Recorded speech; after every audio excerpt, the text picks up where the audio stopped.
سنیے ذرا، ایک عجیب حدیث مبارکہ ہے، انس رضی اللہ عنہ اس کے راوی ہے، فرماتے ہیں کہ نبی علیہ السلام نے ارشاد فرمایا، الا اخبرکم ان اقوام لیسوا بانبیاء ولا شہداء، کیا میں تمہیں ایسے لوگوں کے بارے میں نہ بتاؤں، نہ وہ انبیاء ہوں گے نہ وہ شہداء ہوں گے، یغبطہم یوم القیامت الانبیاء والشہداء، قیامت کے دن ان پر انبیاء اور شہداء رشک کر رہے ہوں گے۔ سبحان اللہ، کیا شان والے لوگ ہیں کہ وہ انبیاء نہیں، شہداء نہیں، مگر ان کو اللہ وہ مقام دیں گے، وہ اکرام عطا کریں گے کہ انبیاء اور شہداء ان کے اوپر رشک کریں گے، بے منازلہم من اللہ عز وجل علی منابر من نور، نور کے ممبروں پر ہوگے، یکونون علیہا، قالوا ومن ہم، صحابہ نے پوچھا اللہ کے نبی صلی اللہ علیہ وسلم وہ کون ہوں گے؟ قال، نبی علیہ السلام نے فرمایا، الذین یحببون عباد اللہ الی اللہ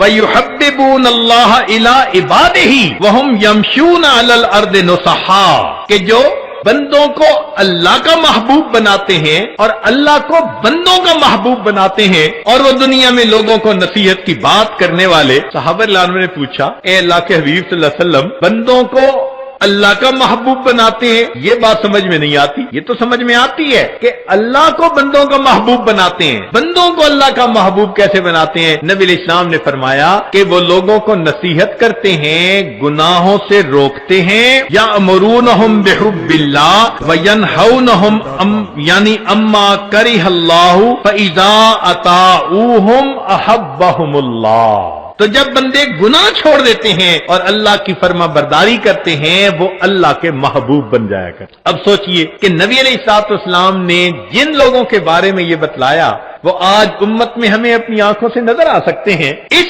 اکابر علماء دیوبند کے گروپ میں، جماعت میں، آپ کو ایک کمزور سی شخصیت ملے گی، ذرا حالات زندگی پڑھ کر دیکھیے، کمزور سی شخصیت لوگوں کے دروازے پر جا رہی ہے، لوگوں میں روٹی کا سوال کرنے نہیں آیا، میں تم سے زندگی کا سوال کرنے آیا ہوں، میں تم سے وقت کا سوال کرنے والا آیا ہوں۔ کون ہے؟ میرا نام الیاس ہے، میرے دل میں اللہ نے وہی محبت ڈالی ہے، وہی غم ڈالا ہے۔ میں سلام کرتا ہوں اس جماعت کی عظمت کہ جنہوں نے نبی علیہ السلام کے غم کو اپنا غم بنایا۔